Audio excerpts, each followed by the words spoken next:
They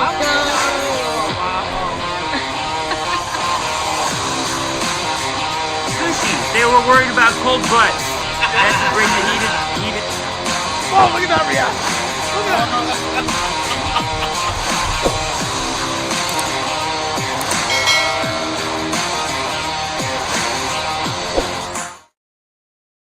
What do you say? What do you know? It's the Full Monty Sports Show. It is Saturday, January 7th, 2022. I am your host, Monte Perez, a.k.a. The Sports Whisperer. I want to thank everyone for tuning in. Last week, we had people watching all across the country. Canada, Mexico, France. Had a friend on Facebook who was watching in Australia. We are internationally known on the Full Monty Sports Show. So thank you all for tuning in. Make sure to subscribe to the Nuts and Bolts YouTube channel. Give us a thumbs up. Give us a thumbs up. And subscribe to the Nuts and Bolts YouTube channel. And make sure to like this particular broadcast. You can follow me on social media. I'm not really much on Twitter anymore. Twitter has become a cesspool of just angry people. Spending most of my time on Facebook Reels and TikTok. So you can follow me on all sorts of social media. On Twitter, MonteJP231. Facebook Reels, Monte Perez, as you see it right there. And on TikTok, Monte Perez231. Very happy to announce that my latest video got over right now. It is at, as you see here, we have, I posted 3 videos in the past 2 weeks, and they have gotten my Boston Celtic practice video.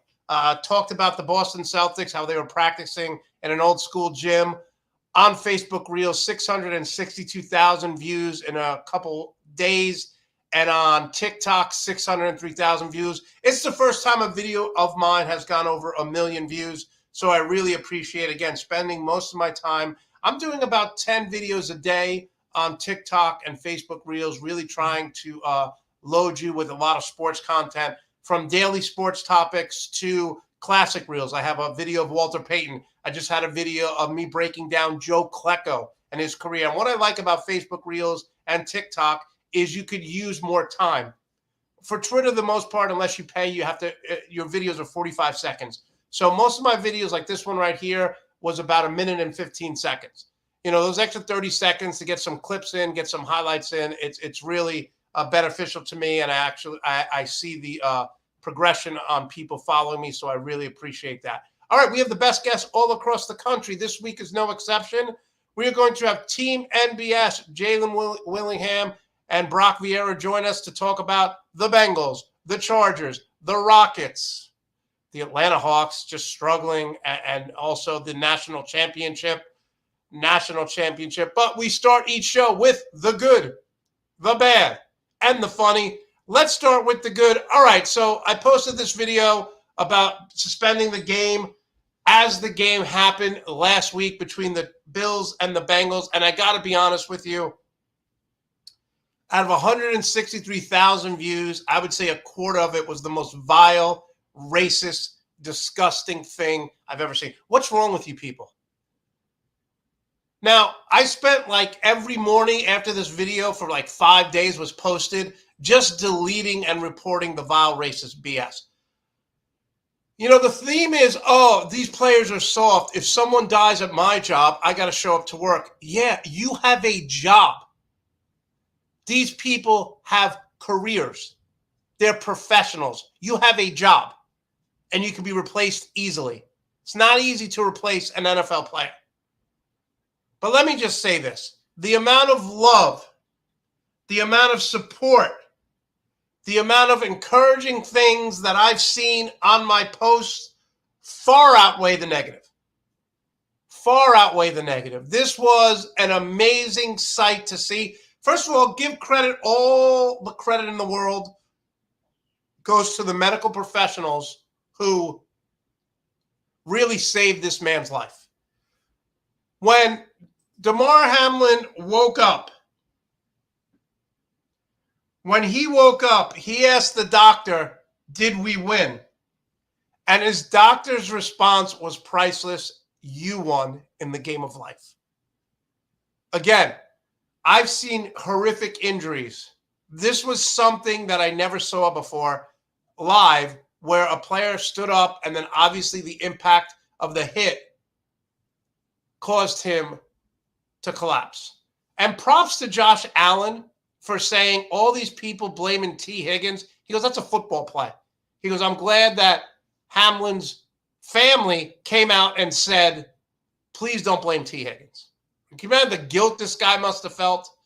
So overwhelmingly, the response has been positive. Overwhelmingly.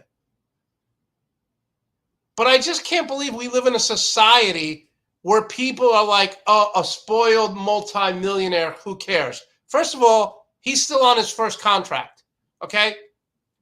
And why are we hating against, I never understood the hate for an athlete who makes it to the highest level, comes out of wherever they come from. Some athletes come from affluent families. Some athletes come from middle-class families. Some athletes come from poor families. Why are you hating on a person who's successful? Now, look, I understand, and there are a lot of articles out there now about load management. When load management first came out, I'll never forget, I had this argument with my dad's friend. I'm like, who cares about the fans?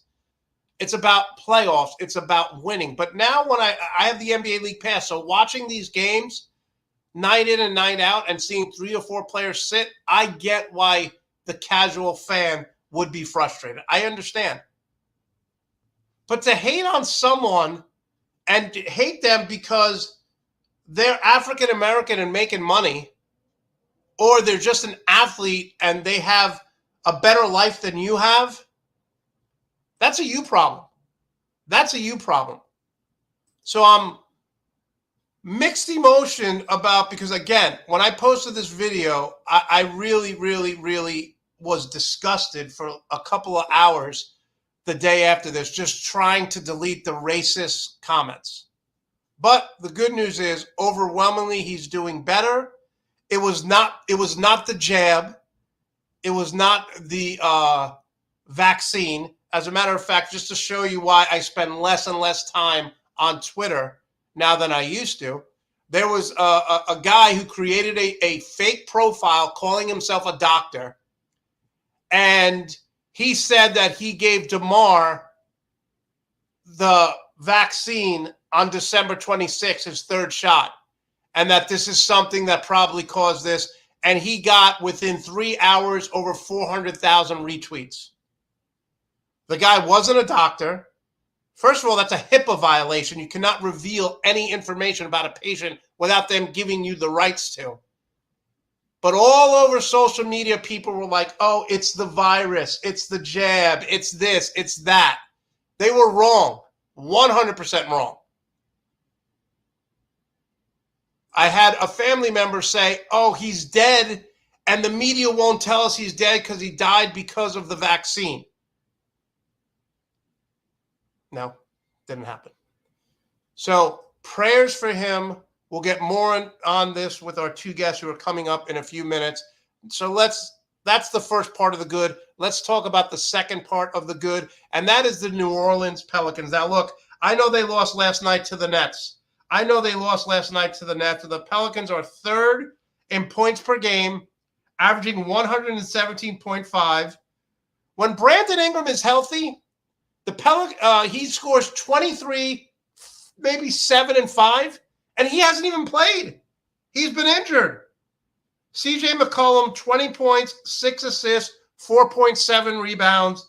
Zion, 26, 4.6 assists, 7 rebounds. He's shooting over 34% from 3. Zion is shooting better from 3 than Luka and Trae Young. Let me repeat that. Zion is shooting better from 3 than Luka and Trae Young right now. When this team is healthy, they are going to be a tough out in the playoffs. Let's be honest. Is there a better big 3 in the West? Now, you could say Portland with Damian Lillard, Simons, and Jeremy Grant. Who else is a better big 3 in the West? So, yeah.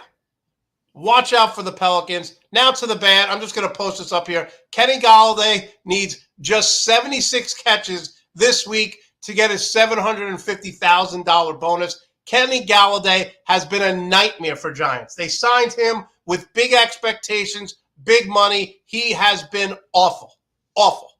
So that's the first part of the bad. Now the second part of the bad. Look, I'm just going to say this, and this is hard for me. I'm actually wearing my black and gold right now.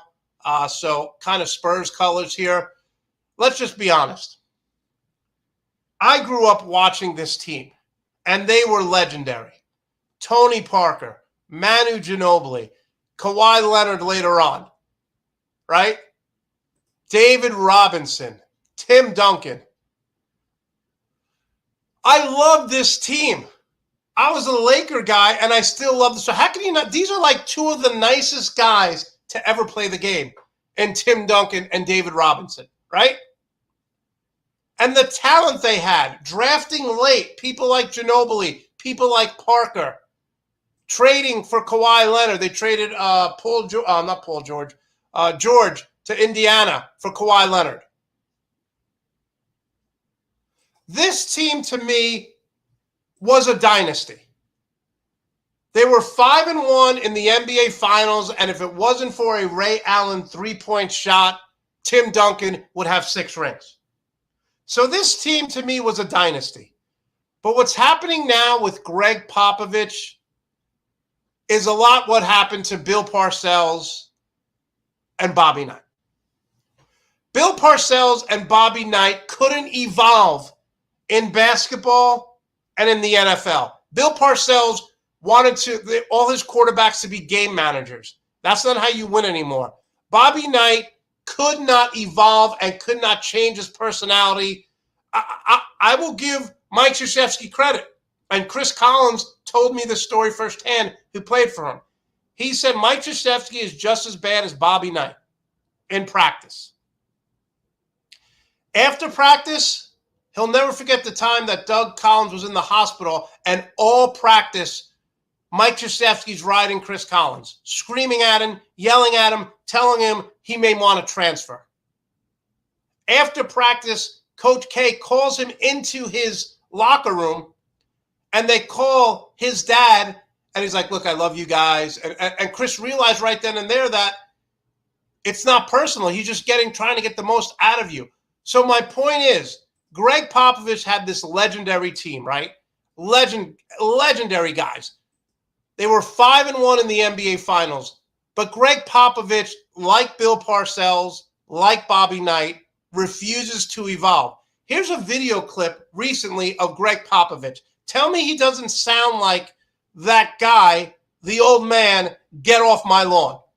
When people can spread the court the way NBA players can now and from the distance they shoot, it's obviously an advantage.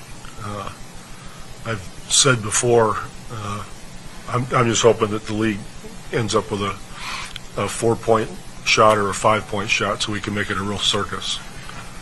And it'll be a different sport. It won't even be basketball. It'll just be a bunch of crap. Well. So my point to Greg Popovich here, dude, is people are laughing at you now.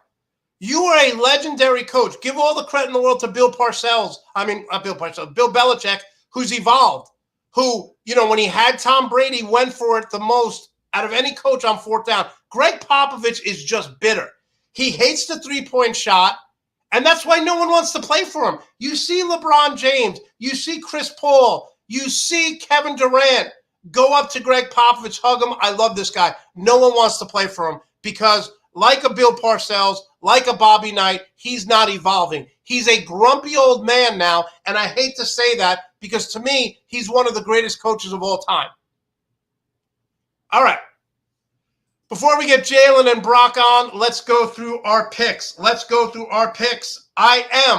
you ready for this? I am 161-72 picking NFL games. We're going to get through this in about 5 minutes, and then we'll get these guys on. Okay, let's start with the 13-3 Chiefs at the 6-10 Raiders. Raiders coming off a heartbreaking loss. Jarrett Stidham threw for 437 yards and 3 touchdowns, but 2 interceptions. This is going to be a high-scoring game. I expect the Chiefs to win 34-27. They are battling for home field advantage. 7-9 Titans at the 8-8 Jacksonville Jaguars. I love the Jags team. I wish Zach Wilson would develop into Trevor Lawrence. That would never happen because Zach Wilson is terrible and he'll be out of the league in 3 years. And Trevor Lawrence is a bona fide up-and-coming superstar. Now, the Titans have experience, right? Derrick Henry's coming back, but the Jags have been one of the best teams in the last 6 weeks. I like the Jags here, and I don't even think it's going to be that close in the second half. Jags win 33-20. Okay, breaking news. Breaking news. Miami will host the Jets. Miami will host the Jets. And if Miami wins and the Patriots lose, Miami is in. So the breaking news is Joe Flacco will start for the Jets. What? Yeah, Joe Flacco is going to start for the Jets. They are sitting Mike White. They are not starting him. Just found that out 5 minutes before the show. So it's going to be Joe Flacco against Miami in Miami. Teddy Bridgewater, I don't think he's going to play, so it's going to be Skylar Thompson versus Joe Flacco. I like the Dolphins here to roll 23-16. I think Joe Flacco will play well, but he'll turn the ball over a couple times. Okay, in a game nobody cares about, the Atlanta Falcons, 6-10, host the Bucks, 8-8. Bucks are the division winners no matter what. Not sure what they're going to do with Tom Brady here. I don't even know if they play him. They can't move up at all. So I would take the Falcons here just because I don't think the Bucks are going to play their starters. Take the Falcons 23-20. In a game that's a must-win. I don't know why the NFL is not showing 2 8 o'clock games. If I'm the NFL, I show the 2 8 o'clock games. Obviously, Green Bay versus Detroit. And I also show the Seattle Rams game. Seattle hosts the Rams. I think this is an impossible task for the Rams to win, and here's why. Here's why. Seattle's crowd is going to be hyped up like you never, ever, ever saw. We know that there's a history between DK Metcalf and Jalen Ramsey, but I think the Seattle team wins because they know if they win and the Packers lose, which we'll get to in a minute, they're in the playoffs. I like Seattle here. Relatively easy, 27-17. Good for Geno Smith. Could win comeback player of the year. And I want to see DK Metcalf and Jalen Ramsey definitely go after this one. Okay, listen. This is a unique situation for Brian Daboll, right? The Giants are stuck at the 6th seed.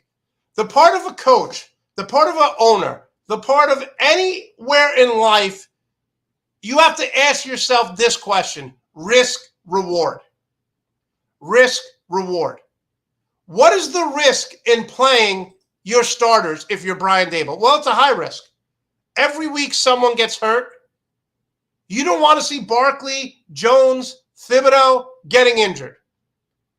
What's the reward if you play those guys? There is none. You're a 6th seed. There's no benefit to playing your starters. And if you want to play them for like a week. Risk, reward.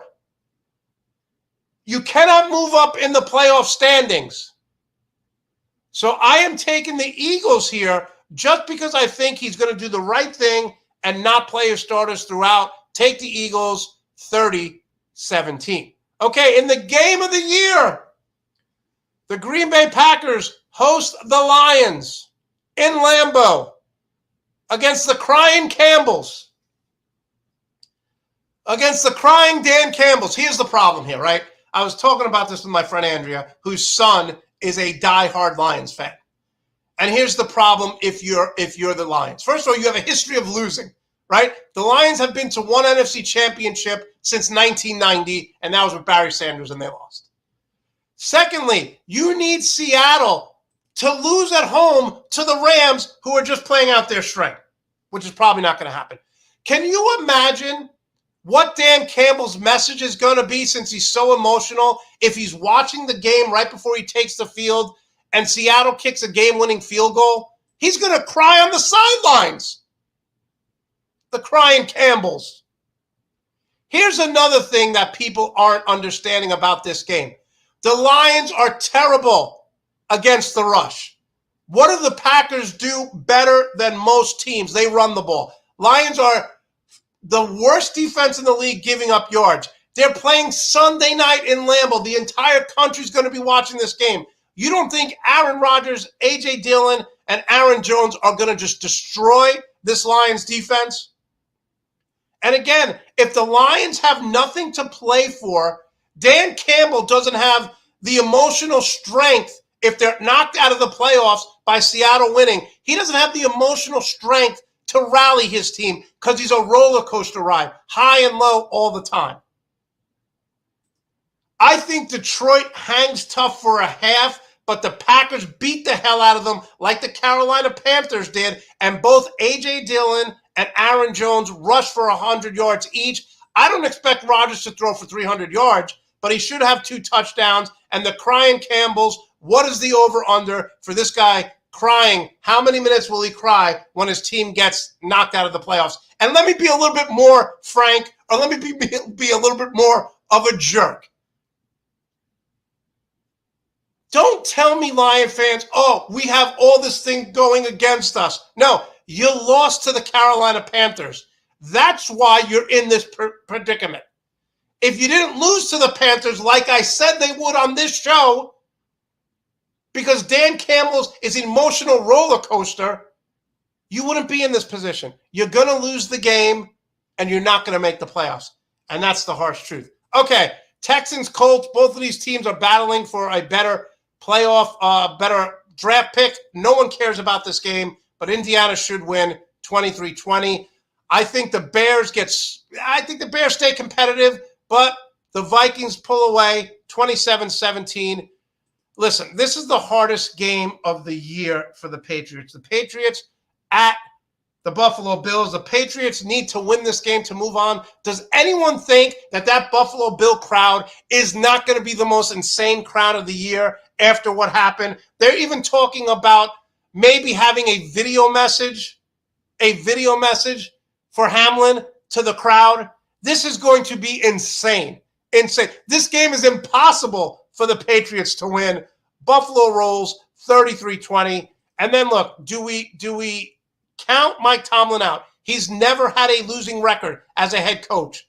Never had a losing record as a head coach. They take on the Browns, who are playing much better with Deshaun Watson, but I'm not counting this guy out. I'm giving him the victory in an ugly game, 2017. Nobody cares about this game. 49ers, Cardinals. 49ers win just for showing up. 31, 15. Give you an awkward number. Okay, and that's all the picks we have. Again, I am trying to get 75% for the year. Hopefully I'll get it.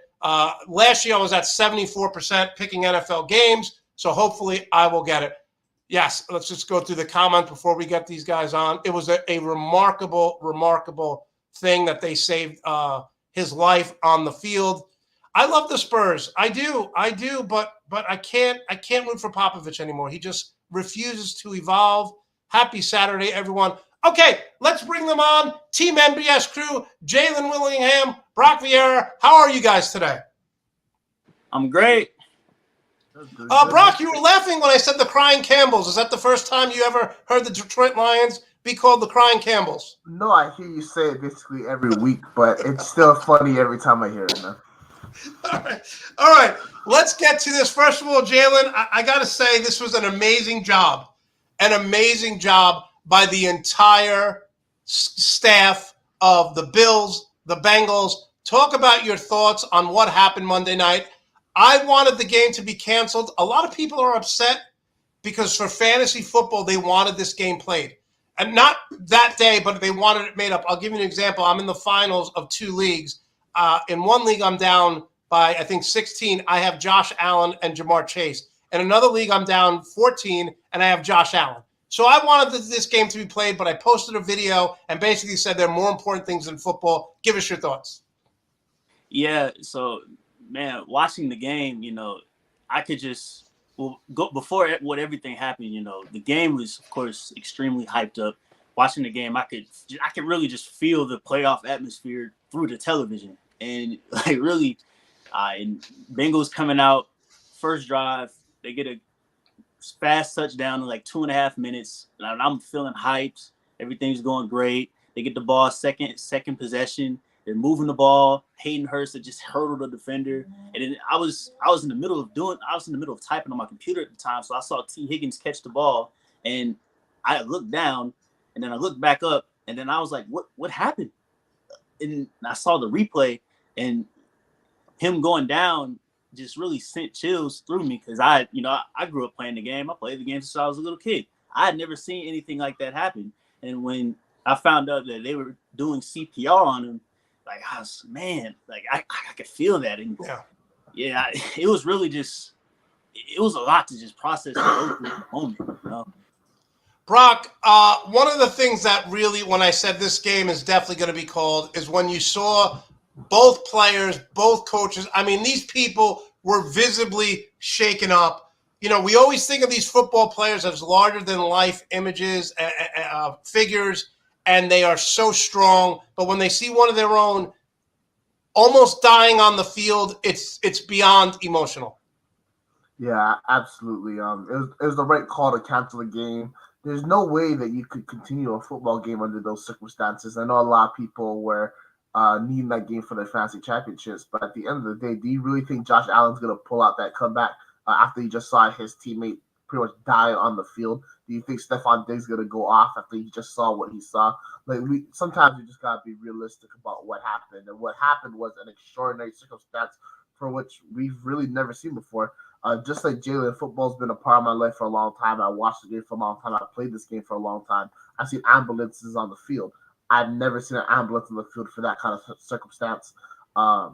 It's one of the most jarring things I've ever seen in this game, and I'm glad the game was canceled. Yeah, and one of the things that, just to show you what a tremendous teammate this guy must be, when he woke up, the first thing he said to the doctor, "Did we win?" And the doctor said, "You won in the game of life." So that, to me, was very emotional. And I got to give credit to Josh Allen here. In the press conference yesterday, I posted this on my social media accounts.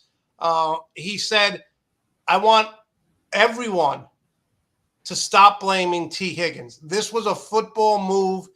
This guy has been through a lot, and I'm glad that the family of Hamlin has come out and said, please stop attacking him." How can you attack T. Higgins? I mean, he was just running the ball, Jalen. Yeah, I have no idea why people are doing it. And I also want to call out somebody, Bart Scott. That guy, like, I just don't understand. Like, why do you still have malice against Bengals players after you've long played, after your career has long been finished? Like, how? Like, you've seen the replay. How do you just do the mental gymnastics and try to put that on the player who got tackled? I don't get it. Yeah. No, the mental gymnastics is really a great point. Jalen, so you cover the Bengals. What was what were the fans? Because I thought the fans were great. They were clapping, they were cheering, they were high-fiving Buffalo Bill players. We've seen Buffalo and Cincinnati last year. They donated to one another's organization. I was so impressed with the Cincinnati Bengal fans and how they handled the situation. And I said on my video, I said, I looked forward to this game for the last 2 weeks because I've said the Bengals are the best team in the AFC since about week 4. Josh Allen, I was so hyped for this game. Monday night games, I normally don't get too hyped out for, or Thursday night games. But the Cincinnati Bengal fans were everything you could expect, everything positive about fan bases that are called fanatical. Yeah, I'm really impressed myself as well about how our fan base responded. And honestly, it all goes back to a few years ago where when we had Andy Dalton. Andy Dalton had beat the Baltimore Ravens in the final game of the season, and by doing that, we put the Buffalo Bills in the position into playoffs. First playoff berth in a long time. So it's really been like building up since then. You know, our fan bases have really had kind of like a mutual respect for each other. So I'm really glad that we was able to handle it in the way we did in such a classy manner. Yeah, it was great to see it again. For all the negative, racist, pathetic comments I got from my video, that it's up to like 170,000 views now. 80% of them were just love, light, happiness, and that's what you want to see. All right, let's talk about the NFL. Okay, Jalen, give me your argument, if you will. He's not going to win the MVP, but if you're starting a franchise, why would you take Joe Burrow first? How many other quarterbacks can you name right now that can get sacked 7, 8, 9 times in a game and still go out and throw 300 plus yards and win a playoff game for you?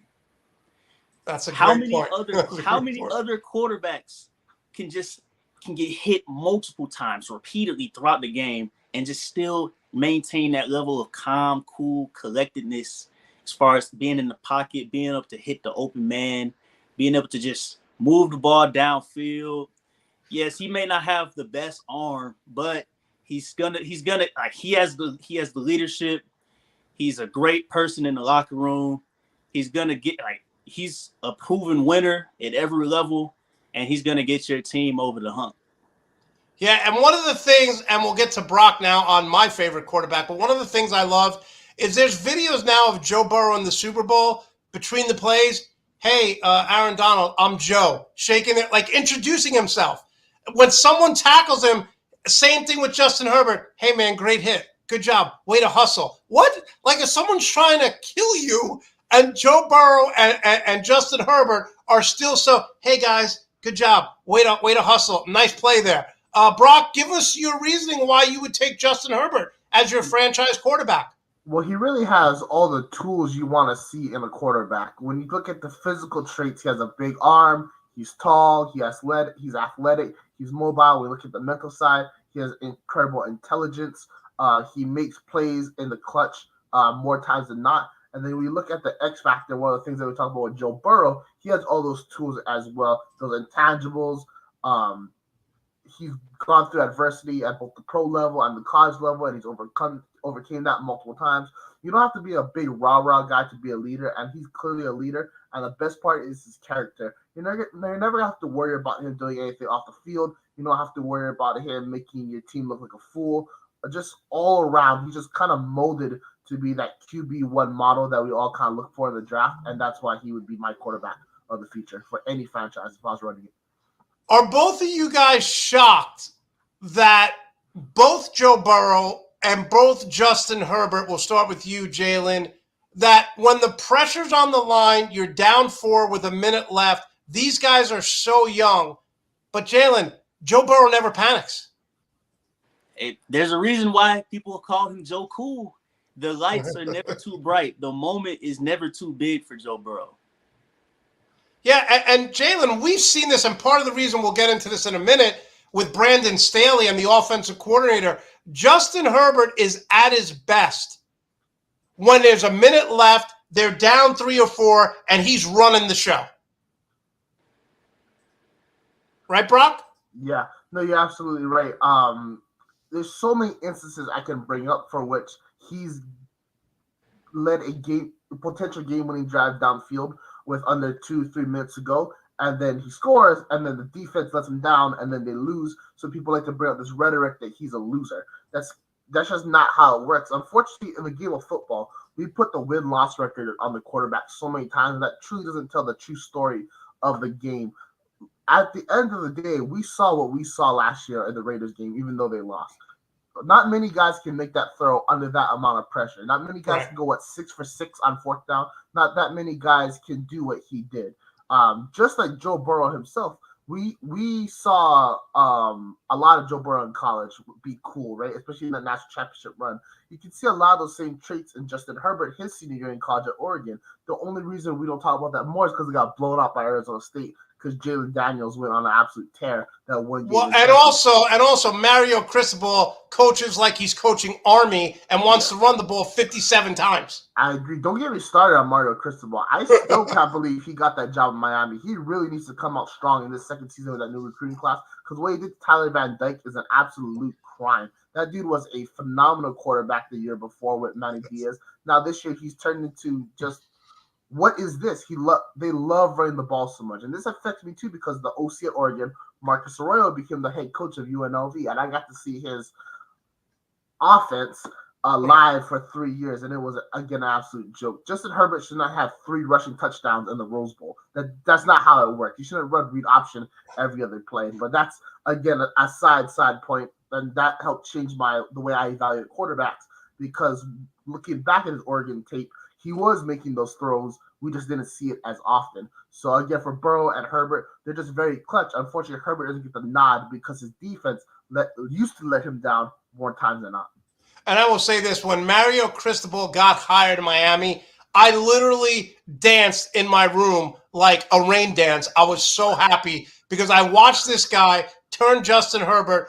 The only time Justin Herbert was let loose was the last game he ever played in the Rose Bowl, fourth quarter, Wisconsin, and he took over the game, and that's why they won. So when Mario Cristobal left to Miami, I live in Florida. I had all these guys texting me, we're going to the national championship. I said, watch how he's a great recruiter. So I said, watch how he gets 5-star prospects, and they turn into 2-star prospects in that offense.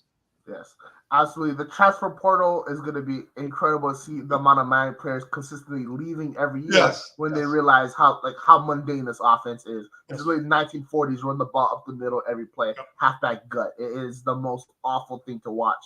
The only reason he gets credit is because he went up to Ohio State with Anthony Brown and won the football game doing that same thing. But as we all seen, Ohio State can't defend the run for their life. So Miami fans, I wish you the best of luck. Yeah, I do too. And they're very obnoxious here in Miami because they keep thinking that they're the Michael Irvin Miami Dolphins, and they're not. Okay, Jalen, speaking of controversial coaches, my brother's a diehard Bengal fan, loves Joe Burrow. But Zach Taylor, he has so many issues with this guy's in-game play calling, and I was willing to give him the benefit of the doubt. Same thing with Brandon Staley, young coaches. But I got to be honest with you, sometimes I think that the Bengals, as nice as both of these guys are, they are class acts. They represent their organization well. We saw what Zach Taylor did going over to the Buffalo Bills coaching staff and basically saying, yeah, we're going to call this game. His in-game play calling drives me insane, Jalen.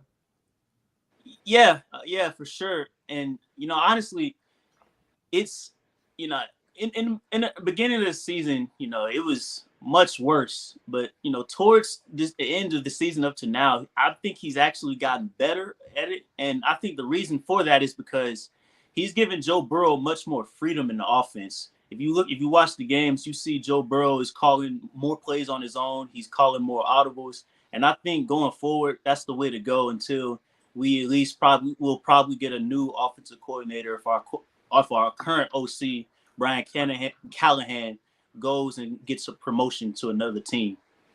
Yeah, and listen, I feel the same way about Brandon Staley. There was no way that the Chargers – their defense was terrible. And one of the things that bothered me about the Denver Bronco coach, who Nathaniel Hackett, who's now fired, is he's an offensive coach. And his offense was a mess. The one thing I wanted Brandon Staley to bring over, if they struggled offensively, Brock, I would have been okay with that because he's learning how to be an offensive coach. But his defense was atrocious last year, and he kept limiting Justin Herbert. One of the problems I have, Brock, with defensive coaches is they never put their offense in a position to succeed. What I mean by that, you watch Mike Vrabel, who's a defensive-minded coach. 3rd and 8, what does he do? He'll run a dive, right? You watch John Harbaugh. What does he do on 3rd and 7? Part of the reason because they have Justin Tucker. He'll run a dive. They play conservative, where you see offensive-minded coaches on 3rd and 8, they'll throw it 10 yards down the field. Brandon Staley, to me, is so limited as a head coach. Am I being too hard on him, Brock? Yeah, you're absolutely being too hard on him. At the end of the day, the coaches, we all think, can come in and incorporate their scheme and make changes right away. But at the end of the day, players make plays. And the players that he has had on his roster from last year to this year, it's a complete turnover. Let's not forget Chris Harris Jr. was on that team, and he absolutely sold for the Chargers on so many occasions. Funny story, I always keep calling this guy Laramie Tunsil for some reason, even though that's not his name. But a former defensive tackle, he's now on the Eagles, was on the Vikings, used to be on the Giants. Oh, my goodness. The name always eludes me. Linval Joseph. Linval Joseph was our starting tackle. He wasn't even in the league for the first 12 weeks of the season until obviously he signed with the Eagles. Then you looked at Jerry Tillery, the worst run defender in the NFL. Now he's on the Raiders, and the Raiders are now substantially worse on defense. There's so many pieces. Kenneth Murray Jr., who's now our starting linebacker, was a 4-3 linebacker in college. He was a 4-3 linebacker in the pros, and then they switched over to a 3-4. There was a lot of moving and adjustable pieces that just weren't clicking at the time. Derwin James missed some time last year. And then you look at this year, especially these past 4 weeks, this defense is playing at a high level. Yes, the quality of competition has been low, but they've been basically shutting those teams out offensively for 4 weeks straight. That just shows that the culture is changing. So you like Brandon Staley? You like him? I do like. At first, I didn't. Well, at first I did because he was a very aggressive coach of fourth down calls, things like that. Yes. Then, as we progressed through the season, he got a little bit too conservative for me. The Cleveland Browns game really made me my heart rate spiked a little bit. I may have said some things. I shouldn't. Good thing there wasn't a recorder because I would have had to make an apology towards Mr. Staley and his family. But at the end of the day, the Chargers have suffered a tremendous amount of losses in terms of players and personnel, especially on the defense side, even on the offense as well. And the Chargers have clinched a playoff game with it was a couple weeks ago, so 3-4 games remaining. That just shows the sign of a big culture change. Let's not forget, there was a term called chargering back in the day. For 5 straight years, I saw us lose every single one-possession game. Yes, that is true. Right? But let's be honest. Brock, they have a ton of talent on both sides of the ball. Offensively, even when his wide receivers go down, they're 3, 4, 5 deep. I love their tight ends. Their running back is the most underrated running back in the history of the NFL. He does it all. And defensively, they went out and they addressed in the offseason their weaknesses. This team, on paper, should have won 11 games. No doubt. Yes, but I think the Chargers if they win Denver, they are going to win 11 games. And let's not forget, let's talk about who they acquired. Khalil Mack, phenomenal talent, but Joey Bosa went out. J.C. Jackson played 3 games and then was out for the season. Sebastian Joseph Day is there, but he was injured a couple games. Austin Johnson came in, and now he's on IR. Right? Good point. Odito Ogbonya from UCLA, he's on IR. A lot of those new pieces they bring in are hurt, so you can't really say that if you had all those pieces and they sucked, that'd be one thing. They lost all those pieces, and they're on the verge of winning 11 games. I just think he doesn't get enough credit. Everyone wants to question his offensive coordinator choice in Joe Lombardi, but you forget he was option number 4. Staley went after Kevin O'Connell first from LA, and they blocked him. He went after Mike McDaniels, and they blocked him. He went after another OC, and they blocked him. So realistically, he was option number 4, and he was working out in last year. He was putting Keenan Allen in the backfield, running him all the way out. He was doing all kinds of crazy things, and then he just got more conservative for some reason. Yeah. Starting this, they're probably going to move off of him, bring in someone new. So realistically, this is just the growing pains of a new head coach. And the fact that you go from a team that went 7-9 in the last year at Cleveland, but realistically were worse because they won the last 4 games of the season to make their record look better. Then you go from that to 9-8. You're on the verge of the playoffs against the Raiders, and then you go to now winning 11 games. That just shows a consistent trend of progress and no more charging, and that's kind of the main thing for me. Okay, so you're all in on Brandon Staley. I will say this. Unless the Chargers win the Super Bowl, I would fire him and bring in Sean Payton, who used to coach the Saints, because I think this offense would score 40 points with Sean Payton at the helm. I agree, and this offense would probably be the number 1 seed. And in the playoffs, this offense would score 28, and the opponents would score 35. Sean Payton would just hurt me. Dangerous. Yeah, exactly. But you have to give a first-round pick anyway for Sean Payton. And let's not forget, Sean Payton isn't just – he's a model of consistency, but he didn't win every season. He's not Mike Tomlin. He had 3 straight 7-9 seasons. And real quick, let's go over his playoff record. So first year he goes in, they did great. They lose to the Bears in the NFC Championship game, but that Bears defense was incredible. The next time they're in the playoffs, they win the Super Bowl, but Bounty Gate kind of put a little bit of a shadow on that. We don't really talk about that anymore, but they were literally doing something illegal to win a championship. But let's go after that.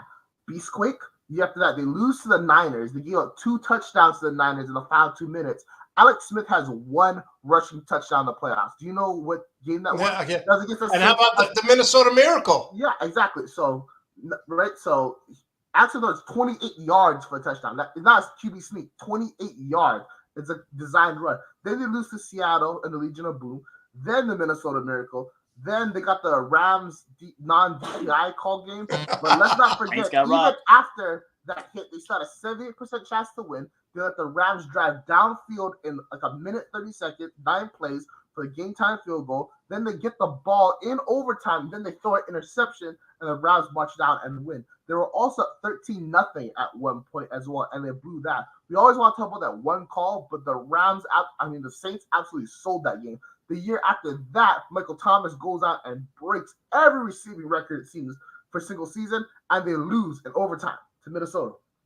Then Minnesota loses by 17 to the Niners. And then after that, the Bucs score 17 unanswered in the second half. Sean Payton, I don't know if he's built to win the postseason anymore. And I don't want to say bring him in because he's not going to be an instant fix. It's still a big gamble. I'm going to stick with the guy that's been consistent so far. And again, if they make a decent playoff run, that's it. I just don't like their offensive coordinator. And what I don't like is when you have your quarterback having to come back in the fourth quarter and take over games constantly because you're losing. That's something that you're not doing in the first 3 quarters. So, yes, if you want to keep Brandon Staley, fine, but let's definitely get a better offensive coordinator. All right, let's move to this game. Listen, I posted a video today. I said, if I am Lamar Jackson, who's representing himself, I go into the offseason talks and I just say this. With me as the starting quarterback, we are scoring 28 points per game. That is second all time for a quarterback in his first 50 starts. Without me starting, when I'm injured, when I'm not playing, we score 18 points per game. So my question to you is, break this game down, Jalen. This is a rivalry that, anytime you have a rivalry game, both of these teams are still battling for playoffs, positioning. Are you worried about the Ravens, or are you so overconfident because the Ravens are not 100%? Yep. So let's break this down piece by piece. So, if the Bengals-Bills game being ruled a no contest, Bengals have won the AFC North technically, but if the Bengals were to lose this Ravens game, the way that wild card would be determined is they would do a coin flip to determine who gets home field advantage. So that's really a weird situation to be in, because not only have the Bengals won the AFC North, they're going to get a first place schedule next year regardless. They aren't really guaranteed home field advantage in wild card. Now, with that being said, with this Ravens game, Lamar Jackson is going to be out, so Tyler Huntley is going to be playing. One thing to know about this Ravens offense is that in the last 7 games, they've only scored more than 17 points once. Yeah. And on so offense is really the problem. Defense, they've stood tall. In about the last 5 or 6 games, they've only given up 16, 17 points at most. So really, as long as the Bengals can shut down the running game and pretty much say Tyler Huntley is going to have to win this game for you, in which I don't think he's going to. I think that puts the Bengals in a good position to win. I don't think that, after all that happened, I don't think there's going to be a high scoring game. It's a division rivalry. These teams know each other. They play each other twice a year. Defense is a big thing in the AFC North, and it always has been for the most part. I think this is, the Bengals are a 10-point favorite, but that doesn't mean that they're going to score 30 or 35, just kind of like how some of my overzealous Bengals fans think. But, I got the prediction about 23-16 for the Bengals. Shut down the run, limit the turnovers, limit the pass rush, and, let Mixon, let them cook, Yeah, I mean, get this last game, and then probably Lamar Jackson maybe comes back next in the wild card. I don't know. And then, just take care of business. So Epiphany is no longer a stripper's name. I had an epiphany this week, okay? And here's my epiphany, and I got a lot of negative feedback on this saying I don't know enough about football, but numbers don't lie.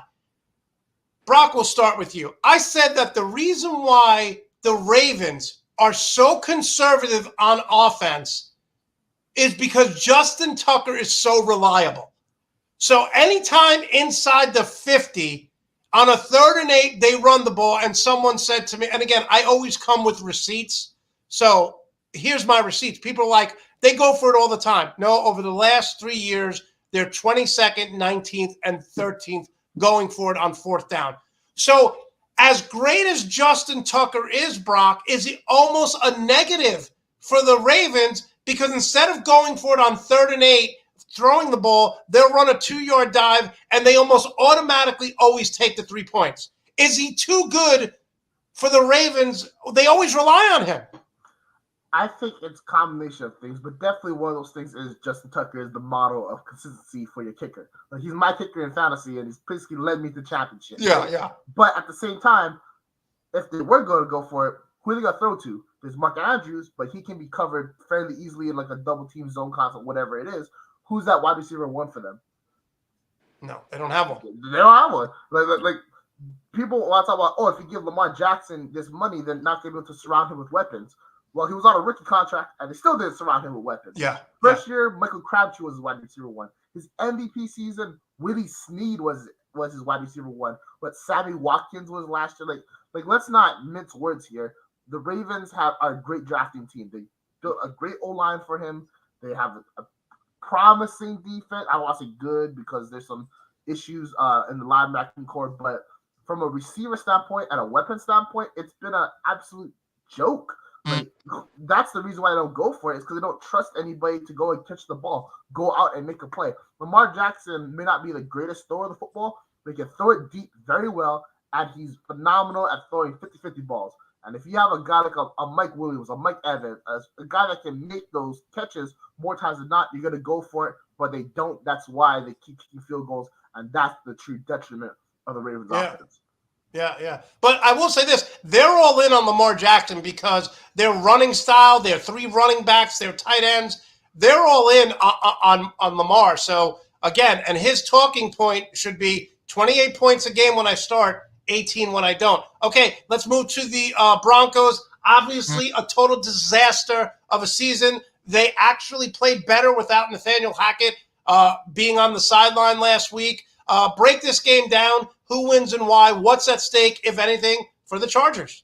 Well, it really depends on what happens with the Bengals and the Ravens game, because if the Bengals win, basically the Chargers are locked into the 5th seed, and if that situation happens, after the Chargers come out with the starters, play around a quarter and a half, make sure that they're getting their reps in, that they're have all the timing routes, everything's good, and then they're going to start pulling their starters. If the Ravens win and the Chargers got a battle for the 5th seed, I think we're going to see a all-out effort by the Chargers to win this game. It's been a while since the Chargers won in Denver. I think 2018 was the last time. Don't quote me on that. That they won in Denver. Last year they got absolutely smoked. So there's still some animosity from that standpoint. And most importantly, that coveted 5th seed spot. If Jacksonville wins on Saturday night, that will mean the Chargers will get an opportunity to go out there and redeem themselves, because they got absolutely cooked by the Jags in week 3 this season. I know, because I was at the game. First time at SoFi, watching a team get cooked is never a fun experience. But the Chargers had that fire in them to go out there, to go into Jacksonville, to eliminate them from the playoffs. So I expect the Chargers to win this game by about 3 to 4 points. I think I have them at -3.5 right now. 27-23 is where I see this game being. But if the Bengals win this game, I expect the Broncos to win probably around like 17-10. Jalen, what is the ceiling for this Cincinnati Bengal team? Is it Super Bowl or bust? I still think, I said this since about week 4, I don't believe in the Buffalo Bills. I said that the Bengals would go to the AFC Championship, but the problem I have is, can they beat Kansas City 4 straight times? When has Andy Reid lost 4 straight times when his teams are good to another good team? So my whole thought process, I said this on the Full Monty Sports Show podcast, I said I had the Bengals going to the Super Bowl, but if they play the Chiefs, I don't know if they could beat them 4 straight times. Yeah, I'm with you on that. The Bengals, the ceiling is definitely Super Bowl for sure. And I'm questioning myself if Andy Reid is going to put the adjustments in play to finally beat us. Right. And honestly, with the way the seedings are most likely going to play out, we're probably going to have to go through Buffalo in the divisional round too. So that's going to be a big game, given the fact of all that's happened. That's going to put a big chip on the shoulders of Buffalo as well, of Buffalo Bill players as well. So it's going to be a lot. It's going to be really competitive. So we just have to wait and see, really. It's really crazy because if you play the Bills, you got to go through that emotional thing that just happened. And if you play the Chiefs, you got to beat them 4 straight times. So this is like you talk about Joe Cool. Talk about if he gets them back to the Super Bowl, even if they don't win, build a damn statue of the guy already. Yep. All right, Brock, what is a successful year for the Chargers? Are they already successful because they made the playoffs, or do you want to see them go in and win a game or two? So obviously, it's to me, it's been a successful thing to this point, considering how the season kind of went awry in the middle of the year. We got a bunch of Sunday night football games, and we were losing them. So the fact that we're in the playoffs at this point is just shows that we're going the right direction. The words of Marty Schottenheimer, one play at a time, right? We're going to take this one play at a time, one game at a time, and we'll see what happens. But if you can win your first game, that just kind of opens up the entire possibility for something greater. And if you lose, well, then we know. I use we like I'm part of the front office, right? But basically, the Chargers know what holes that they got to fix in the offseason to make a Super Bowl run next year. So realistically, for me at this point, it's all about taking it one game at a time. And if we do not make it, it is a successful season because we know what we got to fix in the offseason. I will say this. My 3 most talented rosters in the NFL are the Eagles, the 49ers, and then the Chargers. I don't want to play the Chargers if I'm any AFC team, just because if you're down 4, or if you're up 4, up 3, and Justin Herbert has the ball with the weapons that he has and with the weapons they have on defense, the Chargers need to fill a couple of more pieces, but they're pretty talented on both sides of the ball, Brock. Yeah, they absolutely are. The only thing that concerns me is the fact that Rashawn Slater, our left tackle, is still out. I expect him to be out for the playoffs, but the defense is getting healthy at the right time, and that's the crucial part. They just got Joey Bosa back last week. Khalil Mack is still there. The interior defensive line is showing up and showing out. Sebastian Joseph-Day, Morgan Fox, Brandon Fehoko. And the most important part of this entire thing is the fact that Michael Vato Davis has been playing some of the best ball in his entire career. Probably because he's on a contract year, but that's a story for another time. Isn't it funny how they always play great on their contract year? Isn't that funny? It always is. And then you give him the contract, and then you go, what is this? Yeah. But J.C. Jackson is kind of a prime example for us right now. But again, you take your wins, you take your losses. Most importantly, the defense play at a phenomenal level, and the Chargers are just healthy enough that they're dangerous at every point of the game. So I agree with you that the roster is very talented. The only question is, will our offense coordinator be creative enough to get those looks that can win and lose football games? Because let's remember, when you're going into the playoffs, you're going up against competition. So a game you might win because you make a mistake as an offensive or defense coordinator, you're not going to win that game against solid coaches. Okay, talking with Jalen Willingham, Brock Vierra here. Make sure to give us a thumbs up. Make sure to subscribe to the Team NBS YouTube channel, the Team NBS YouTube channel. Definitely like and subscribe. All right, guys, let's switch gears to the NBA. Jalen, I was going to write an article about the Hawks. You beat me to it. Well done. But it's basically the same thing. Yeah. Whatever Nate McMillan is selling, the Hawks are not buying. They quit last night against the Lakers. They quit on their coach. Yep, they quit, and I quit too. I didn't watch the game at halftime. I saw, was it 70-49? Yeah. Top. Oh my God, they were getting smoked.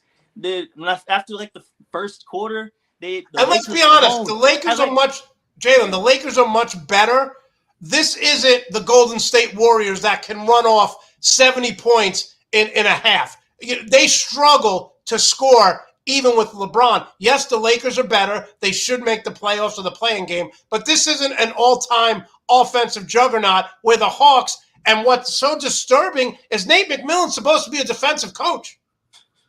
I can't see it. I can't see the defense. 24 points in the paint in just the first quarter. Yeah, nah. Yeah, for me personally, I don't think the Hawks are going to get better until McMillan is gone. This Hawks team has already peaked.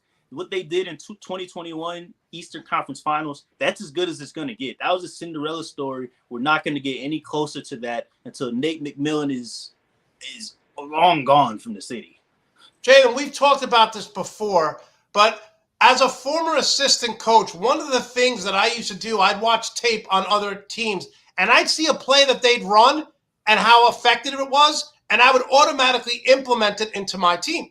I never see Trae Young come off a screen off the ball, ever. I never see them run screens like the Pacers used to do for Reggie Miller, where he stands in the middle of the paint, runs to one side or the other. I never see them do a down screen for what the Golden State Warriors do for Klay Thompson or Steph Curry.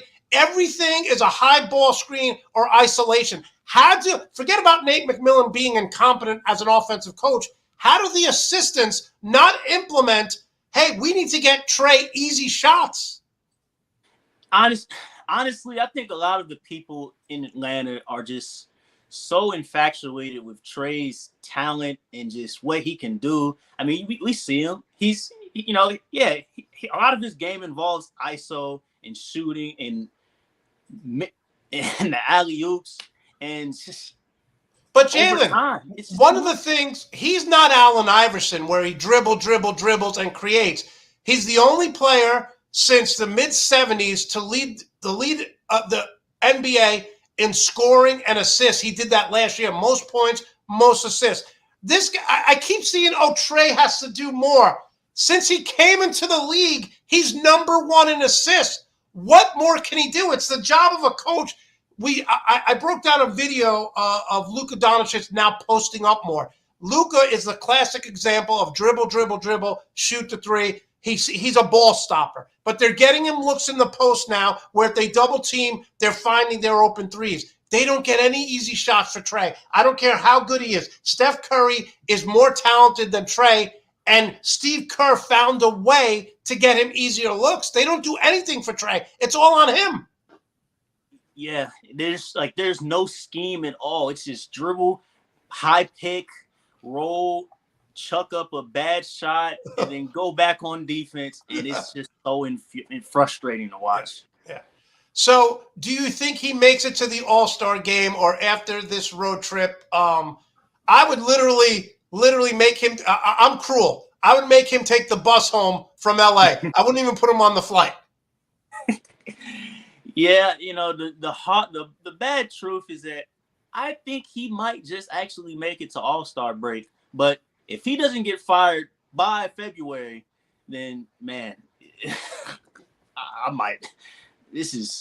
He has to get fired. He has to. Okay, Jalen, tell people about your article. I loved it. Great job. Where they can find it and what were the basic talking points of it. Yes, you can find it on teamnbsmedia.com. What's really going on with the Atlanta Hawks. And basically, I broke down how a lot of the problems that Nate McMillan had in Indiana when he was with the Pacers have pretty much followed him to here with the Atlanta Hawks. He has not evolved. He hasn't evolved. He doesn't want to adjust his offensive scheme. The defensive scheme also needs a lot of work. The players are unhappy. And he really just doesn't want to adjust to the modern time. Yeah. Great point. This is what I do if I'm the Atlanta Hawks organization. I call this guy right away. This guy won in Utah constantly. I would just call Quinn Snyder, not because he's a Duke guy, just because I think he would solve a lot of their issues. So hopefully they reach out to them. All right, Brock, let's move to the Houston Rockets. On paper, you say, okay, this team is 10-29. I still can't believe Eric Gordon is on the Rockets. It seems like he's been there for 37 years. I would trade him at the deadline, but I think he's good for the locker room for all these young guys. But they have some talent, right? Green, 21 points a game. Porter, 19-5-5. I wrote an article for Team NBS, players under the radar. And Sagoon from the Rockets is averaging 14 points, 8 rebounds. All these guys are young, under 22, 23 years old. So they are exciting to watch, right? Yeah. If you're a sadist, because at the end of the day, the Rockets keep getting blown out. Again, they're like 10-29, like you said. They're the worst, basically the worst team in the NBA. They're set to have their third straight year in the lottery. It's tough because obviously we came off the success of James Harden. And before that, it was nothing. And then before that, it was the potential of Tracy McGrady and Yao Ming, and that didn't turn into anything because it kept getting hurt. So it's been a really tough road as a Rockets fan, and the only way I can describe this team is the potential. But like you said, why is Eric Gordon still there? More importantly, why is Eric Gordon getting the minutes that he's getting? That's what I don't understand. When he's healthy, he's playing a lot. I'm perplexed. Okay, last game he played 31 minutes. He scored 12 points against Utah. Right? And you know how much the points he gave up? 131 points to the Utah Jazz. I mean, I'm not. Actually, I take it back. I love firing coaches, and I really would like to see Steven Silas fired. Nothing against the man, but he just can't coach the Houston Rockets. Maybe he can coach somewhere else. I mean, I don't know, honestly, if I'm being frank. But this team has lacked a defensive identity since he's come on in. They've had zero success since come on in. And I understand it's a young team. I understand that they're gotta learn how to be pros. I understand all that stuff. But at the end of the day, it's 10 wins, 29 losses. Yeah, no, it's hard to defend. Yeah, it's been a revolving door of players since he's come in. Let's not forget who's been Rockets: Kelly Olynyk, Victor Oladipo.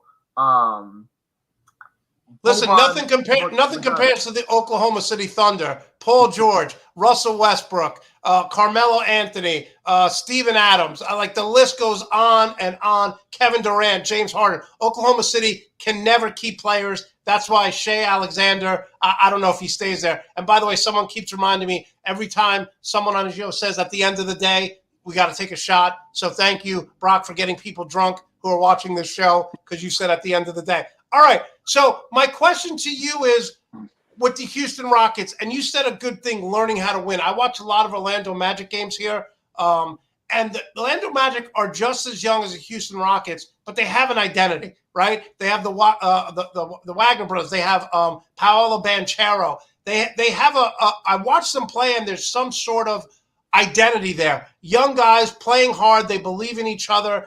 Do you think this core is going to be there for the next couple of years, or are they going to say, hey, you know what? It might be time to break it up because they're not getting better every year, so to speak? I think right now this core will be there for the next couple of years. They just signed Kevin Porter Jr. to an extension this offseason, if I'm not mistaken. I think got some really young pieces as well that are still on their rookie deals. The most important part when you talk about the Orlando Magic, even the OKC Thunder too, they're building something, and especially with the Magic, Cole Anthony has that mentality. I just love watching him play. That dude. Yeah, if he could stay healthy, he'd be phenomenal. He'd be phenomenal, right? But it's just whenever he's on the court, there's just that grittiness that you want to see in a player. I don't know who's that guy in this roster. I can go up and down this roster, and who's the guy's gonna stand out and stand up and be that leader for this team? I don't see it yet. That's kind of a big concerning thing because it's obviously not the head coach, and if it's not a player on the court, I don't know. So unless the Rockets can go out and get that leader either in free agency, which I highly doubt, or get a lottery pick and select them in the draft this year, it's just going to be a tough road for these Rockets to get a winning culture there. And if I would say 2 more years, if they aren't good for 2 more years, basically it's going to be another rehaul. There's no way these guys are going to stay for that long. Yeah, and you listen. I remember when teams used to go into Texas, and they'd hope for 1 and 2 to play Dallas, San Antonio, and Houston. It's not like that anymore. San Antonio's terrible. Greg Popovich refuses to evolve. Houston is terrible. And I will say this: what I like about Orlando is players who come in like a Bol who didn't do anything in Denver is contributing and they're part of the system. They have a lot of guys who have come in and really, really contributed where on other teams they didn't. So I like that about the Orlando Magic and their coaching staff. Okay, Jalen, let's start with you. I know it's still early, but who are your 2 final teams in the East, and who are your 2 final teams in the Western Conference? Easy. Eastern Conference, Milwaukee, Boston. And West, man, it's a little bit more tricky for me. I'm going to go Denver, Golden State. Okay, Denver, Golden State. I said this earlier on the show before you guys came on. I love this Pelicans team. I absolutely love what they're doing. This is the best big three in the West when Brandon Ingram's healthy. Right now, they're second in offense, and Brandon Ingram hasn't been playing. People don't realize this. Zion is shooting a higher percentage from the three-point line than Luka and Trae Young. Okay, he's averaging 26, 7, and 3. This team can beat anyone in the West. So I'm going to change, and I do like Portland too, if they add another piece. I really like Jeremy Grant. I think he's one of the most underrated power forwards. Damian Lillard's getting healthy, but you're going with Golden State despite the fact that they are having one of the worst road records in the history of an NBA championship the following year. They can't win on the road. Yeah, I'm just really just banking on the fact that Curry comes back and they just finally figure it out after the All-Star break, man. That's the only thing I'm really banking on. Okay, and you're not concerned with Denver having a legitimate number 2 scorer. We saw Jamal Murray do it in the bubble, but you need someone game 5 that's going to drop you 25. It's not going to be Michael Porter. It's not going to be Aaron Gordon. It's got to be Murray, right? Yeah, that does concern me a little bit, but I think Murray will continue to he'll continue to come back. He'll continue to get better and better as the season gets to that point in the playoffs, and I think he'll be able to figure it out by then. All right, Brock, give us your Final Four in the East and the West. Final Four in the East, I got the Celtics, Nets, Bucks, and Cavs. The 4 that they got now, I think those are the most solid 4 teams right now in the East. And the finals, I got the Nets and the Cavs, actually. The Nets? They are a 2-man show. I understand that, but have you seen the 2-man show? Like, holy. Yes. But I also seen it last year when they got swept. I also seen it 2 years ago when Kevin Durant was exhausted in Game 7 and shot an air ball to win it against the Milwaukee Bucks. There's 2 guys on that team, and that's it. True, but in that same game with the Bucks, his toe was this close to the 3-point line, and they would have won the game. That's the part we don't talk about. Like, it was this close. That's a great point. And obviously, I also think Steve Nash held that team back. Like, Steve Nash is a prime example of why players shouldn't be coaches out the gate, right? I think Jay Kidd was probably the first example. Derek Fisher was the prime example. But that's again another point. As a Knicks fan, that brings back terrible memories. I'm so sorry. I think the Brooklyn Nets are just they're emerging at the right moment. Maybe it's just my inner hatred of the Celtics that's kind of like blinding my vision.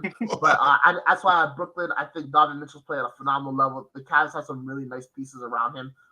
Really a nice foundation. That's why I have those 2. And that's all a whole different team. And the media doesn't like talk about Kyrie Irving when he's balling on the court. They only talk about his court activity. Right now, Kyrie is absolutely cooking right now. It's one of the best versions of him I've seen in a very long time. That's why I have. Do you think that when Kyrie Irving got suspended, that was maybe a moment where he just said the light went off, so to speak? Because let's be honest, I've chronicled this. Every basketball decision this guy has made has been wrong. He left LeBron to go to the Boston Celtics. And then what happens the following year? LeBron's team beats him. Then he doesn't go into the bubble because he's afraid of COVID. The bubble was the safest place in the world for anyone to be. Then he doesn't want to get the vaccine. Then he finally gets the vaccine. He leaves Boston to go to the Nets. The Boston Celtics sweep the Nets last year. Every basketball decision this guy has made, Brock, has been wrong. Sure, but let's add some context to that. Okay. When the Cavs beat Boston, he was hurt, right? Right. If he plays, it may be a different story. Right. I wouldn't have went to the bubble either. Like, the Nets sucked. Like, they sucked. Let's not mince. They brought Jamal Crawford out of retirement to be a starter. Like, right. But actually, the Nets played good in the bubble. Everyone played good in the bubble. T.J. Warren looked at prime MJ in the bubble. Like, where's he been since? Michael Porter Jr. was dominant. Yeah, right. And then a year after that, obviously, everything happened. But you also got to think of it from a health standpoint. When he was suspended, he wasn't on the court playing basketball night in, night out. Now he's at a fresher level compared to everybody else in the league. Like, that, there has to be a benefit to that. Like, I'm just saying, like, if you're not playing all these extra games at the beginning of the season, you're gonna have more steam to finish out the end of the season, especially for a guy that has the injury issues that he has had. At least that's the way that I look at it. And again, Okay.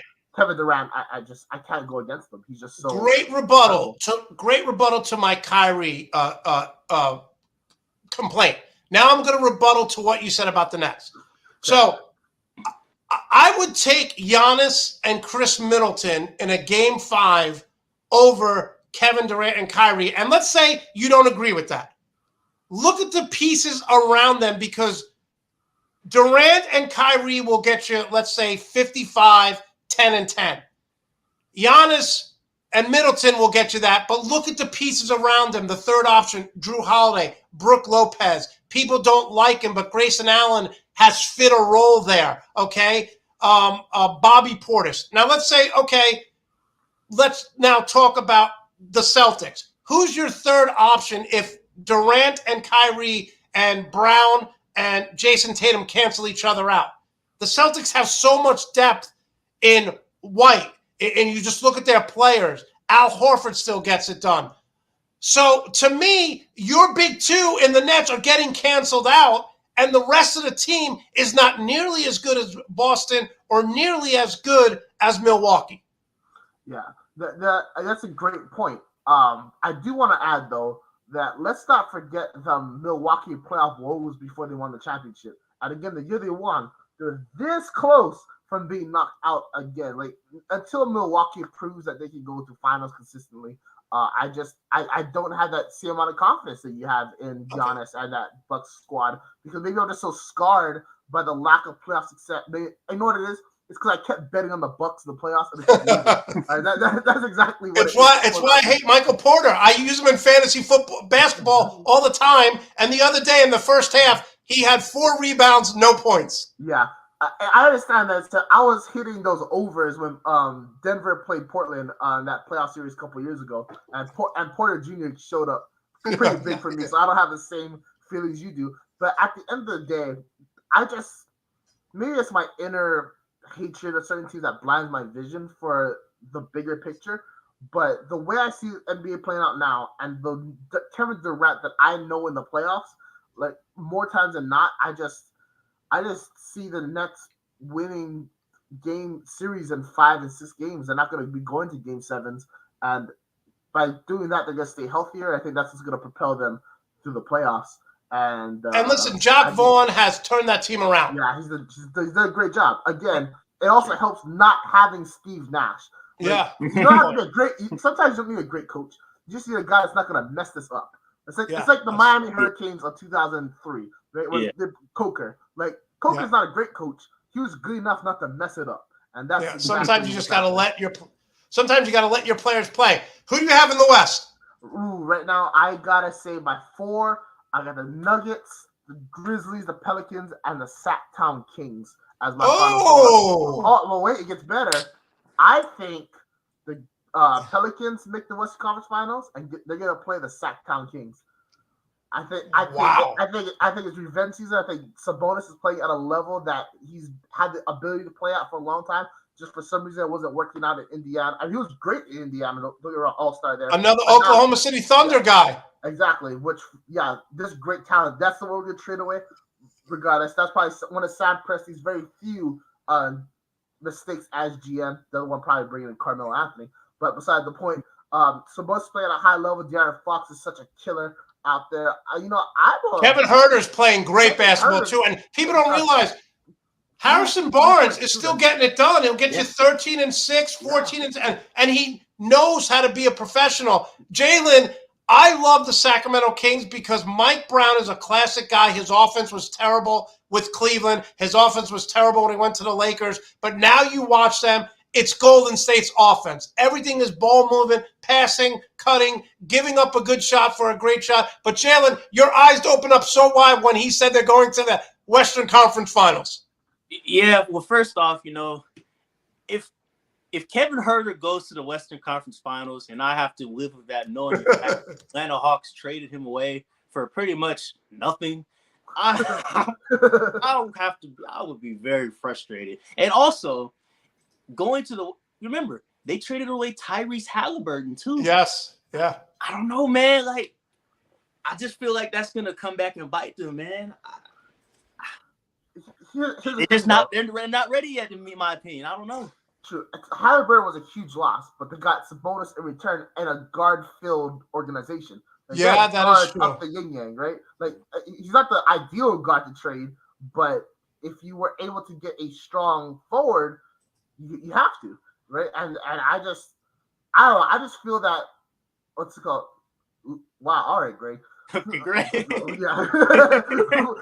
but like you guys are saying, right now, from an organizational standpoint, it's the best amount of stability I've seen from them in a very long time. Actually, probably ever. At least since the last time in the Western Conference Finals.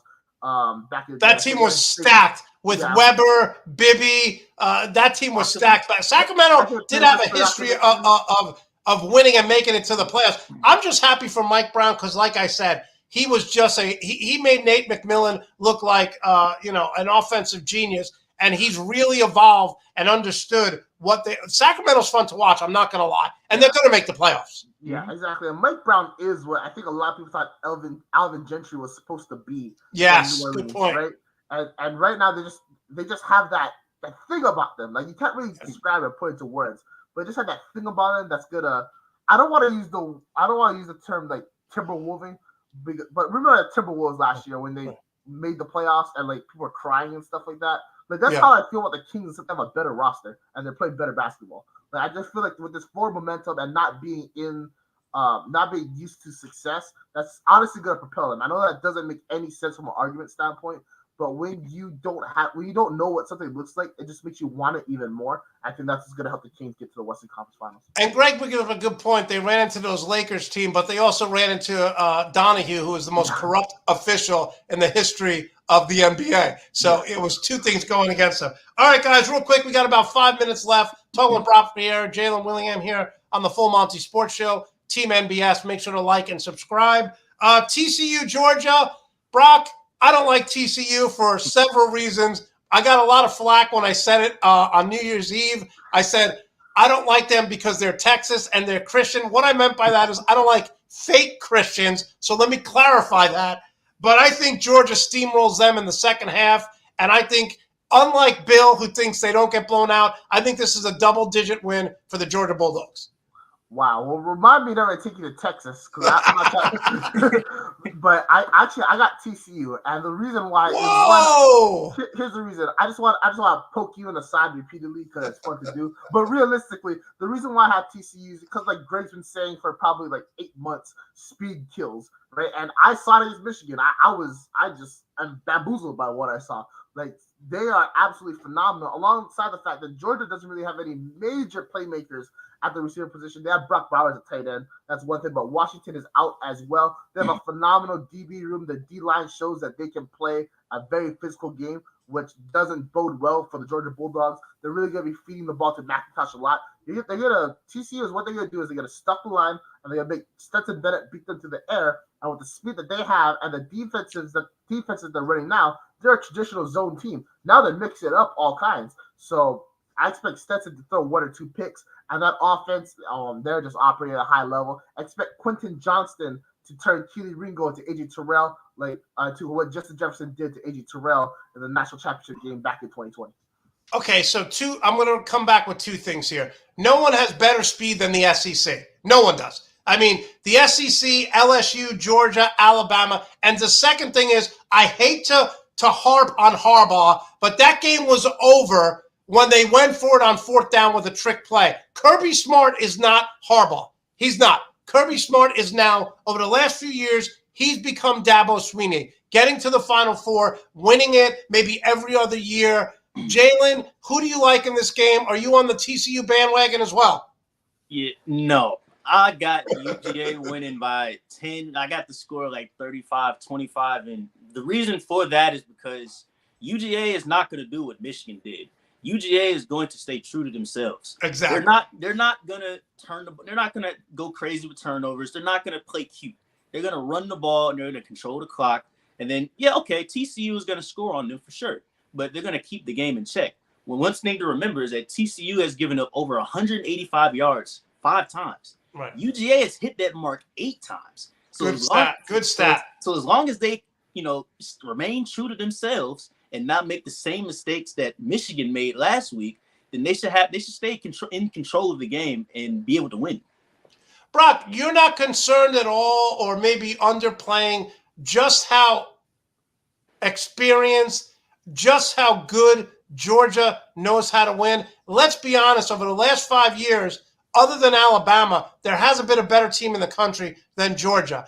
Kirby Smart has been there before. One of the things that shocked me is how poorly Michigan coached that game, especially since Harbaugh has been there before. The year previous, he went to the Final Four.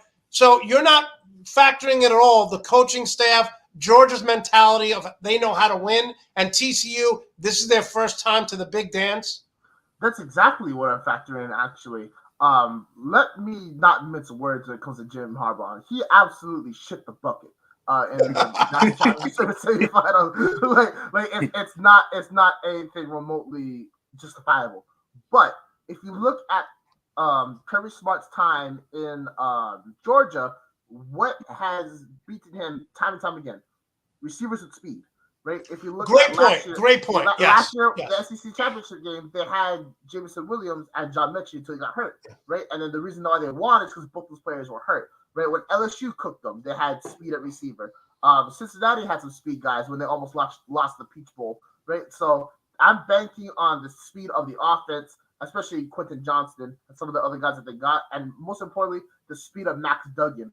Can they contain him? And when he breaks out, can they catch him? That's kind of the big thing for me. Unless you forget, Marvin Harrison Jr. was cooking Georgia until he got hurt. And that was the reason why Ohio State lost. Had Marvin Harrison Jr. been in the game, Ohio State wouldn't have done the idiotic things they did on that final draft to force a 50-yard field goal, and we would have a completely different national championship picture. My friend Andrea keeps bringing up that the reason why Georgia beat Alabama was because Alabama got hurt. She brought up the reason why Ohio State lost to Georgia is because he got hurt as well. But can we just agree that Georgia over the last 2 years by far has been the best team in college football? It's not even close. Jalen, you agree with that? Absolutely. Yeah, we may not have a top quarterback with Stetson Bennett, but he wins. But he wins. He gets the job done. He knows what he is. He gets the job done. That's all we need. So you think you're along the line. You think, like I said, I have a 34-24. You have a 30. I have it a 10-point game. Yeah, I actually I have mine at 35-25. Right. Yeah. And Brock, you think we're crazy? I don't think you guys are crazy because that's a big possibility. Let's not act like Georgia isn't the top team in the country right now. Let's not act like that defense isn't rolling. But I just feel that when push comes to shove, Georgia has faced adversity and they've kind of overcome it, but TCU has faced adversity since game 1 and they keep overcoming it. That's kind of my big thing. When Georgia plays Kent State at home, it's what's happening here? Because Kent State's now being competitive. They almost got blown out by Missouri, but they were able to come back in the second half. That's a good point too. Great against Georgia Tech. There's been times this season where they've looked catchable, and now we're talking about the biggest game of the year when the pressure is on. When you're not playing in Atlanta, it's real easy to beat Ohio State when all you gotta do is drive up the road in the same state, Athens to Atlanta. Now they gotta go all the way out from the East Coast to the West Coast. I think things are going in a direction that benefits TCU tremendously. If we look at the last 2 seasons for Georgia, is there a team that we can point out and we can say, yeah, they beat that team and they were at top strength and they were a national contender? I can't. Yeah, they beat Clemson to open the season last year, but that Clemson team was a shadow of itself. They beat Alabama and Natty, but again, they were all hurt. The number 1 receiver was Ajayi Hall, who's now just around. He's not even on a team anymore. And most importantly, like Greg is saying, TCU keeps games close, right? No matter what Georgia does, they aren't that quick-hitting offense that's going to go up right away. They could in this game, don't get me wrong, anything can happen. But if I have to put my money on it, I'm going to bet against the trend. And I just think that with the speed that TCU has on the offensive and defense side of the ball, and the fact that Stetson Bennett has put the ball in dangerous positions in the past, I'm going with TCU. And also, Brock, just to poke the sword at you. No, it's fine. Listen, I say this all the time. There are so many times where people will email me after my show, hey, man, I didn't mean to disagree with you. I don't know all. I want people to give me different opinions. It's how I learn. You changed my mind a little bit about talking about Kyrie Irving and how he's made all the bad decisions, but what has happened because of that. But what I'm saying here is I think Georgia, because they can run the ball, because they don't have a legitimate speed burner like an Alabama has with a Jerry Jeudy or one of the numerous wide receivers, a Jalen Waddle. I think Georgia is built to beat TCU because they're going to keep that prolific offense off the field by dink and dunking to their tight ends and running the ball, Jalen. I think they are built to beat a TCU team based on their style. Their style may be a negative against a high-powered LSU, Alabama offense, but not against TCU because their offense should control the line of scrimmage and control the clock. Yeah, time possession, running the ball, and not having turn. Good, you froze for a second. Go ahead. I said time of possession, not having turnovers, and not making the same mistakes that Michigan did in the game against TCU is how they're going to win this game and keep things close. Okay, and give us a score, Brock. You have TCU winning. Yes, I do. I give them the score of 31-30. So you think it's going to be close? Oh, absolutely, without a doubt. All right, guys, this was so much fun. Really appreciate you taking the time. Let's start with you, Brock. How can we follow you? How can we support you? What's the next thing you're doing for Team NBS? Absolutely. So follow me on Twitter at MNS Today. Follow me. I follow back. Always talking sports on there. Writer, contributor for Team NBS Media. You can check out my latest article, We'll Never Stop Playing Football, where I talk about injuries, the injury to DeMar Hamlin, and how that the game of football is a dangerous thing that will never stop playing. Check that out on Team NBS Media. Also dropping all my award winners for college football. I will be dropping my freshman All-American list, my first, second, and third team All-American list, and I will be dropping today my award winners for college football. I did the best ones like MVP, things of those nature. I also did the worst guys, like who's the worst coach, who's the worst team, who's the worst coordinator, things of that as well. Read that. Let's debate in the comments. And just thanks everyone for watching. By the way, Brock, my boy at Oregon, I know he struggled at Auburn, but he's been a totally different player. Are you buying him, Bo Nix, as a Heisman candidate next year? Because no one talked about him this year. And in the Pac-12, he was number 1 and 2 in almost every offensive category when USC quarterback won the Heisman. Bo Nix is a legitimate Heisman contender. Yeah. Sure, absolutely. I mean, most quarterbacks that play in the Pac-12 typically are. Oh, so you're not giving him any credit whatsoever. No. Well, let me make this clear. Bo Nix is one of the premier quarterbacks in the country. Let's not mince words. Okay. He has great arm, great athleticism, things like that. But I also saw him go down to Corvallis, and we all know what happened there. So, well, in all fairness to him, his last 3 or 4 games, he was 70% with his ankle. He shouldn't have even been playing. He was a game-time decision. Even in the bowl game, he was a game-time decision. That's fair. I just think that the Pac-12 has so many good quarterbacks that even if he has great stats, it's going to be in a pool of guys that have great stats. You have Michael Penix Jr., Cam Ward, Caleb Williams, a couple guys down in Arizona State that do great jobs. So I just think that he's going to get kind of taking that pool, and that's why I don't have him as a Heisman winner. If he was in a different conference, maybe a different story where the spotlight will shine on him. Also, the fact that, let's be real, even though Caleb Williams won, there is a West Coast bias when it comes to the Heisman, and that's why I don't have him as one of my finalists at the moment. And I will say this, Lincoln Riley is the quarterback whisperer, but this guy at Oklahoma was horrific defensively. That Tulane game should have never lost. Let's be honest. Tulane was 2-10 last year, 2-9, whatever. They won 2 games. Tulane has maybe 5 NFL pros. USC on that roster probably has about 15 or 20. Lincoln Riley is in trouble because he's going to give up 35 points, 40 points a game in every big game, Jalen. I do not like him as a coach. I like him as a coordinator. Yeah, I'm with you on that. I'm with you on that for sure. No argument on that one, my team. All right, Jalen, how can we follow you and support you? You can follow me on Twitter at 2TrillST. I'm also a writer for the Bengals. Follow all my Bengals work. I do previews, deep dives. I also just started writing for the Atlanta Hawks. On Instagram, you can follow me at 2Trill Sports. And on YouTube, I'm also at Trill Sports. I'm making videos. I'm talking about the NFL and the NBA every day, weekly. Sounds good. Brock, real quick, Jacksonville wins today, right? Absolutely. Yeah. Are you impressed with the job that Peterson has done, especially since the horrific nightmare that was Urban Meyer the previous year? I am, because of what he had to do. He didn't get to come into a franchise and draft Trevor Lawrence and draft ETN and mold them the way he wanted to. He had to kind of strip away some of those bad things that happened under Urban Meyer, and the offense even under Darren Bevel was pretty awful as well. Not his fault. It just is what it is.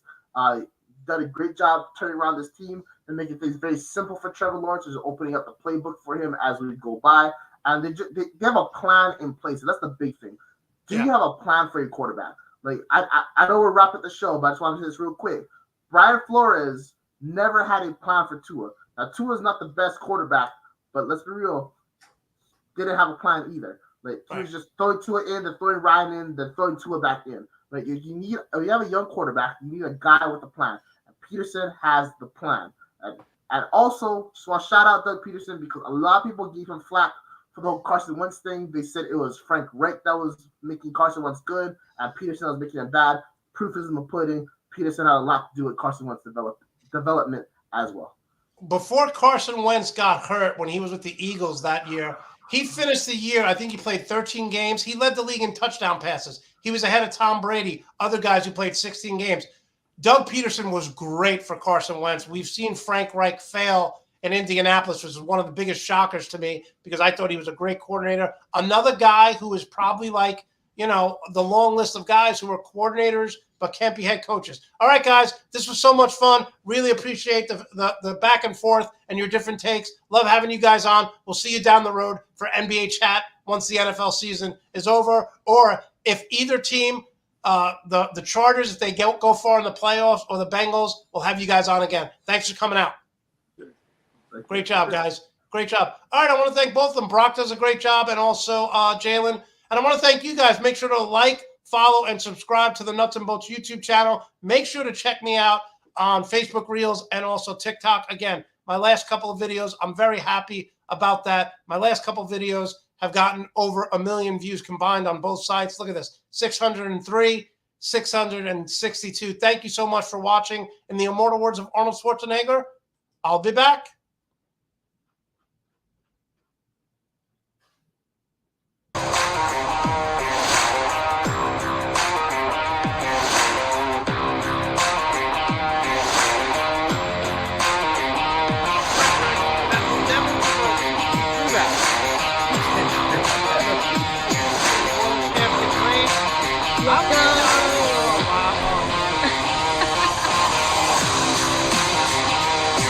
They were worried about cold butt.